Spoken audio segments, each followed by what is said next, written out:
പശ്ചിമേഷ്യയിൽ യുദ്ധം നടക്കുന്നത് അതിർത്തികളിൽ മാത്രമല്ല, നമ്മുടെയൊക്കെ കയ്യിലിരിക്കുന്ന മൊബൈൽ ഫോണുകളിലും കൂടിയാണ്. ലോകം ഇന്നുവരെ കാണാത്ത അതിഭീകരമായ ഒരു സൈബർ കൊലവിളിക്ക് ഇറാൻ തുടക്കമിട്ടിരിക്കുകയാണ്. കേട്ടാൽ വിശ്വസിക്കാൻ പ്രയാസം തോന്നും. അമേരിക്കൻ പ്രസിഡന്റ് ഡൊണാൾഡ് ട്രംപിനെ വധിക്കാൻ ലോകമെമ്പാടുമുള്ള സാധാരണക്കാരിൽ നിന്ന് പണം പിരിക്കുകയാണ് ഇറാൻ. അതെ, ഒരു വൻകിട സ്റ്റാർട്ടപ്പിന് വേണ്ടി ക്രൗഡ് ഫണ്ടിംഗ് ചെയ്യുന്നത് പോലെ ഒരു ലോക നേതാവിനെ കൊലപ്പെടുത്താൻ ഇറാൻ പണം സമാഹരിക്കുന്നു. ഇതിനോടകം തന്നെ കോടികൾ ഒഴുകിക്കഴിഞ്ഞു. ആരാണ് ഇതിന് പിന്നിൽ? എങ്ങനെയാണ് ഈ ഒരു ഡിജിറ്റൽ ടെറർ പ്രവർത്തിക്കുന്നത്? 2026 ഈ യുദ്ധമുഖത്തെ ഏറ്റവും പുതിയതും ഞെട്ടിപ്പിക്കുന്നതുമായ വിവരങ്ങൾ നമുക്ക് പരിശോധിക്കാം. 2026 ഫെബ്രുവരി അവസാനം ഇറാന്റെ പരമോന്നത നേതാവ് ആയത്തുള്ള അലി ഖമേനി കൊല്ലപ്പെട്ടതോടെയാണ് ഇറാൻ ഇത്രയും പ്രകോപിതരായത്. അമേരിക്കയുടെയും ഇസ്രായേലിന്റെയും സംയുക്ത ഓപ്പറേഷനിലാണ് ഖമേനി കൊല്ലപ്പെട്ടത്. ഇതിന് പിന്നാലെ ഖമേനിയുടെ മകൻ മുജ്തബ ഖമേനി അധികാരം ഏറ്റെടുത്തു. തന്റെ പിതാവിന്റെ മരണത്തിന് പ്രതികാരം ചെയ്യുമെന്ന് മുജ്തബ പ്രഖ്യാപിച്ചു. പക്ഷേ അത് വെറും മിസൈൽ ആക്രമണത്തിൽ ഒതുങ്ങുന്നില്ല. International Trump assassination reward campaign എന്ന പേരിൽ ഒരു ആഗോള പണ സമാഹരണമാണ് ഇപ്പോൾ നടക്കുന്നത്. ട്രംപിനെ വധിക്കുന്നവർക്ക് നൽകാൻ കൊട്ടേഷൻ തുക കണ്ടെത്തുകയാണ് ലക്ഷ്യം. ഇത് കേവലം ഒരു ഭീഷണിയല്ല, പകരം ലക്ഷക്കണക്കിന് ഇറാനിയൻ പൗരന്മാരുടെ ഫോണിലേക്ക് കിൽ ട്രംപ് എന്ന സന്ദേശവുമായി SMS എത്തുകയാണ്.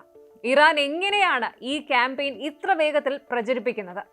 വാട്സാപ്പിനും ടെലഗ്രാമിനും ബദലായി ഇറാൻ പ്രോത്സാഹിപ്പിക്കുന്ന റുബിക, ബേൽ എന്നീ ആപ്പുകളാണ് ഇതിന്റെ പ്രധാന കേന്ദ്രങ്ങൾ. ഈ ആപ്പുകളുടെ ചാനലുകളിൽ 2.3 ലക്ഷത്തിലധികം മെമ്പേഴ്സ് ഉണ്ട്.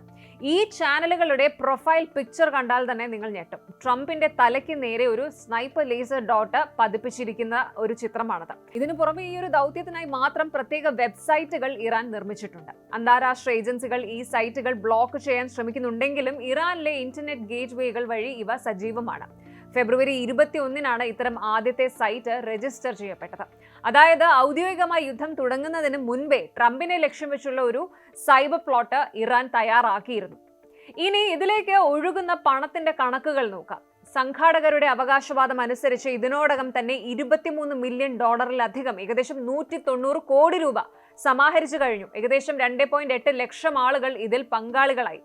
ഇറാന്റെ ഔദ്യോഗിക മീഡിയകൾ പറയുന്നത് ട്രംപിന്റെ തലയ്ക്ക് $100 മില്യൺ വരെ പ്രതിഫലം നൽകാൻ അവർ തയ്യാറാണെന്നാണ്.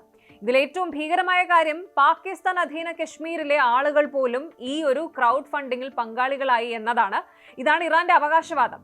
അതായത് ഈ വിഷയം ഇപ്പോൾ ഇറാനിൽ മാത്രം ഒതുങ്ങുന്നില്ല, ഇതൊരു ആഗോള ഭീകരവാദ സ്വഭാവം കൈവരിക്കുകയാണ്. ഇതിന് മറുപടിയായി IRGC കമാൻഡർമാരെ കുറിച്ച് വിവരം നൽകുന്നവർക്ക് അമേരിക്ക $10 മില്യൺ പ്രഖ്യാപിച്ചിട്ടുണ്ട്. അപ്പോൾ അങ്ങനെയാണ് പശ്ചിമേഷ്യൻ സംഘർഷം ഇപ്പോൾ ആധുനിക ലോകം കണ്ടിട്ടില്ലാത്ത വിധം ഒരു ഭീകരമായ ഒരു ബൗണ്ടി വാർ ആയിട്ട് മാറിയിരിക്കുകയാണ്. ഇനി എന്തുകൊണ്ടാണ് ഈ ക്രൗഡ് ഫണ്ടിംഗ് ഇത്ര ഭീകരമാകുന്നത് എന്ന് നോക്കാം. ഒരു സൈനിക നീക്കത്തെ നമുക്ക് റേഡാറുകൾ ഉപയോഗിച്ച് കണ്ടെത്താം. എന്നാൽ ലോകത്തിന്റെ പല ഭാഗങ്ങളിൽ സാധാരണക്കാരായി ജീവിക്കുന്ന സ്ലീപ്പർ സെൽസിനെ കണ്ടെത്തുക വളരെ പ്രയാസമാണ്. ഈ കോഡുകൾ മോഹിച്ച് ആരെങ്കിലും ട്രംപിനെതിരെ നീങ്ങിയാൽ അത് തടയുക എന്നത് US രഹസ്യാന്വേഷണ ഏജൻസികൾക്ക് വലിയ വെല്ലുവിളിയാണ്. മുൻപ് പാകിസ്ഥാൻ വംശജനായ ആസിഫ് മെർച്ചന്റ് എന്ന ബിസിനസ്സുകാരനെ ട്രംപിനെ വധിക്കാൻ ശ്രമിച്ചതിന് അമേരിക്ക പിടികൂടിയിരുന്നു.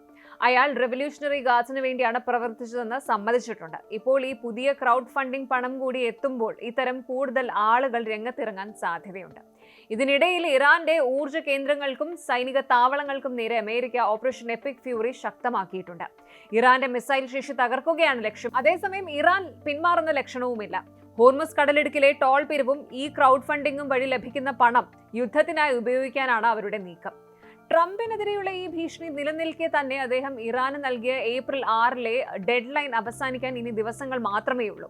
സമാധാന ചർച്ചകൾ നടക്കുന്നുണ്ടെങ്കിലും ഡിജിറ്റൽ ലോകത്തെ ഈ കൊലവിളികൾ ചർച്ചകളെ അപ്രസക്തമാക്കുകയാണ്. സാങ്കേതിക വിദ്യ ഒരു ആയുധമായി മാറുന്ന ഭയാനകമായ കാലഘട്ടത്തിലൂടെയാണ് നമ്മൾ കടന്നു പോകുന്നത്. ഒരു രാജ്യത്തിന്റെ ഭരണകൂടം തന്നെ മറ്റൊരു രാജ്യത്തെ തലവനെ കൊല്ലാൻ പരസ്യമായിട്ട് പണം പിരിക്കുന്നത് ലോകക്രമത്തിൽ തന്നെ വലിയൊരു അപകടമാണ്. ഇത് സമാധാനത്തിനുള്ള എല്ലാ വാതിലുകളും അടയ്ക്കുകയാണ്. കൂടുതൽ വാർത്തകൾക്ക് News 18 Keralam YouTube channel subscribe ചെയ്യുക.